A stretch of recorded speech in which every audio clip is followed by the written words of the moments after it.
పాకిస్తాన్ను మరో దెబ్బ కొట్టిన బీసీసీఐ. పాక్కు ఏడుపు ఒక్కటే తక్కువ. పాకిస్తాన్కు బీసీసీఐ వరుసగా షాక్లు ఇస్తోంది. పాకిస్తాన్ వేదికగా వచ్చే ఏడాది జరగనున్న ఛాంపియన్స్ ట్రోఫీని భారత్ దెబ్బకు ఐసీసీ హైబ్రిడ్ మోడల్లో నిర్వహించడం దాదాపు ఖరారైంది.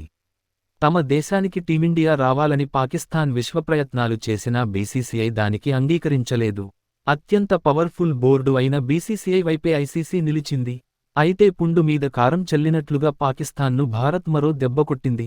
వచ్చే ఏడాది మన దేశంలో జరగనున్న ఆసియా కప్కు పాకిస్తాన్ తప్పక రావాల్సిన పరిస్థితిని భారత్ సృష్టించింది. 2025లో టీ20 ఫార్మాట్లో జరగనున్న ఆసియా కప్కు భారత్ ఆతిథ్యమిస్తుంది. 34 ఏళ్ల తర్వాత తొలిసారి ఆసియా మెగాటోర్నీకి ఆతిథ్య బాధ్యతలు అందుకుంది.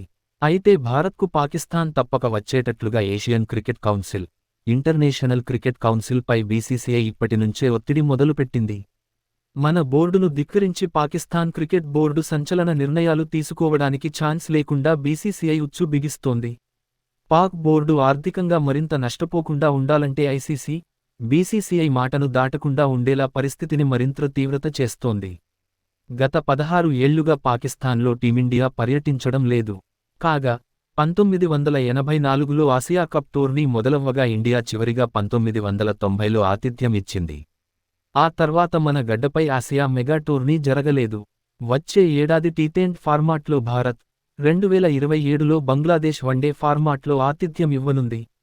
మరోవైపు వచ్చే ఏడాది ఫిబ్రవరిలో ఐసీసీ ఛాంపియన్స్ ట్రోఫీ ప్రారంభం కానుంది. ఫిబ్రవరి 19 నుంచి మార్చి 9వ తేదీ వరకు టోర్నీ జరిగే అవకాశాలు ఉన్నాయి. లాహోర్ వేదికగా భారత్ మ్యాచ్లన్నీ నిర్వహిస్తామని, పటిష్ట భద్రత ఏర్పాట్లు చేస్తామని పాక్ బోర్డుతో పాటు మాజీ క్రికెటర్లు బీసీసీకి విజ్ఞప్తి చేస్తూనే ఉన్నారు.